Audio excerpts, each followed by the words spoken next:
नमस्कार मित्रों, जैसा कि हमने आपको बताया था जब खेतों पर पहुंच जाऊंगा तो आपको कुछ दिखाने वाला हूं। हमारे खेतों में मेथी थोड़ी सी कॉर्नर में भी बो दी गई है। ये शुद्ध देसी मेथी है। मेथी एक वनस्पति है जिसका पौधा 1 फुट से छोटा होता है। इसकी पत्तियां साग बनाने के काम आती हैं तथा इसके दाने मसाले के रूप में प्रयोग किए जाते हैं। स्वास्थ्य की दृष्टि से यह बहुत गुणकारी होती है। इसमें कार्बोहाइड्रेट 58%, प्रोटीन 23 to 26%, फैट 9% और फाइबर 25% होता है। और आप देख सकते हैं कि ये देसी मेथी है। देसी मेथी सबसे अच्छी मानी जाती है। और हमारे पूरे खेत में गेहूं लगा हुआ है। कॉर्नर में लहसुन है जो कि गार्लिक जिसको कहते हैं, उसको भी हम दिखाते हैं। इसको एलियेसी भी कहा जाता है। इसका एलियेसी कुल होता है। वैज्ञानिक नाम इसका एलियम सैटिवम एल होता है। इसका स्वाद तीखा तथा पकाने पर मृदुल हो जाता है।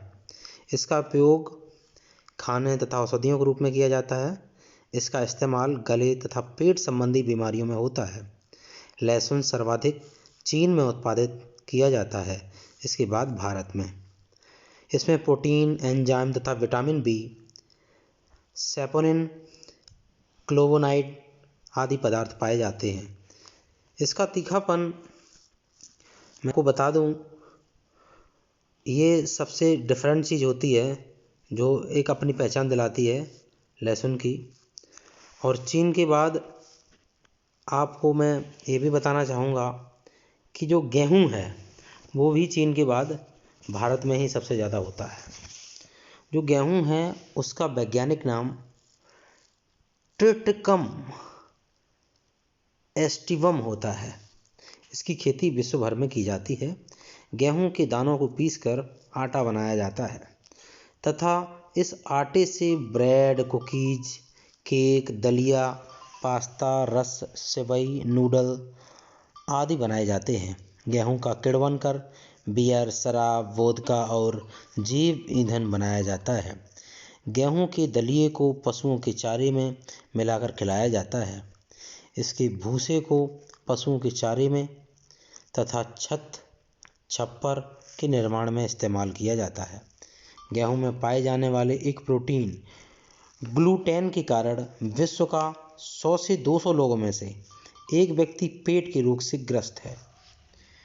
देखिए, हम लोग ये सोचते हैं कि जो गेहूं है ये बड़ी ही अच्छी चीज़ है, लेकिन मैंने जैसा कि अभी आपको बताया कि ग्लूटेन जो है वो पेट के लिए कुछ लोगों को सूट नहीं करता है।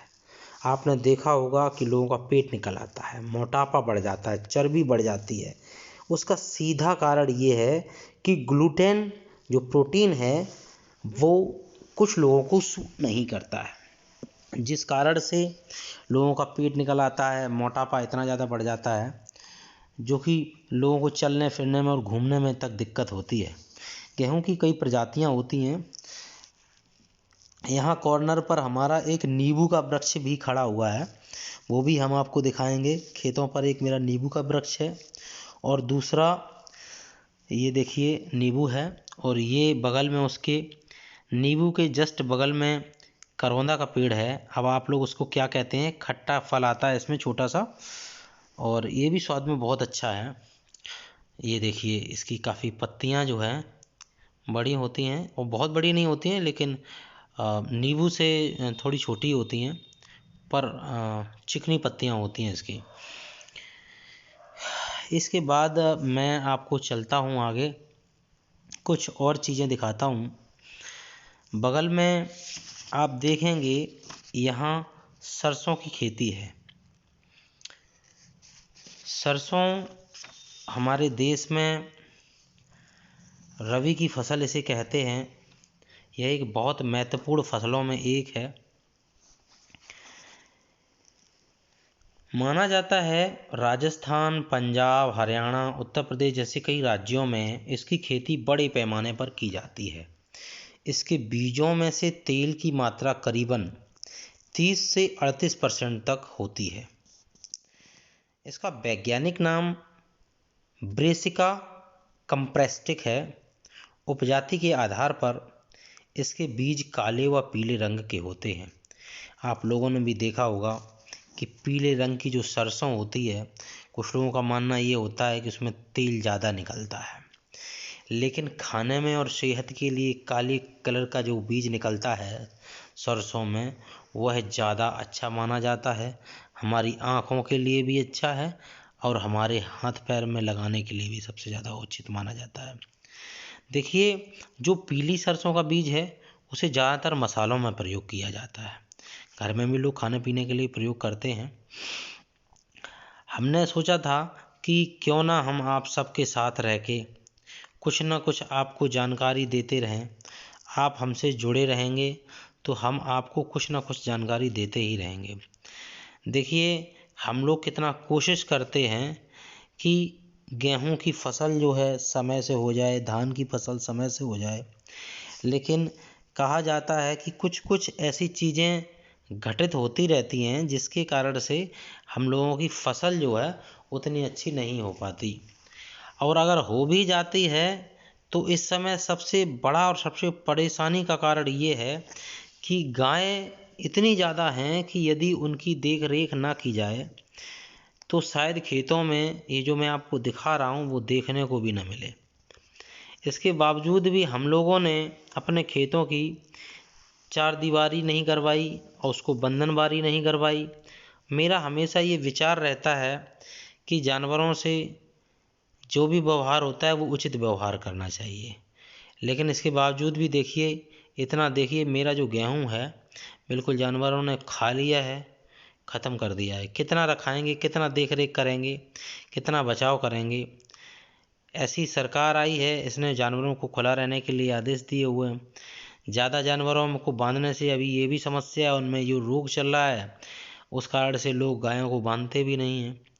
ये हमारा यहाँ ट्यूबवेल लगा हुआ है।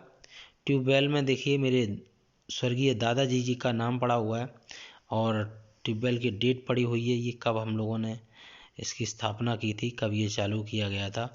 हमारे यहाँ पानी बहुत ऊपर है और पंखा बिल्कुल ऊपर रख के भी हम लोग पानी को आराम से निकाल लेते हैं और अपने खेत की सिंचाई करते हैं।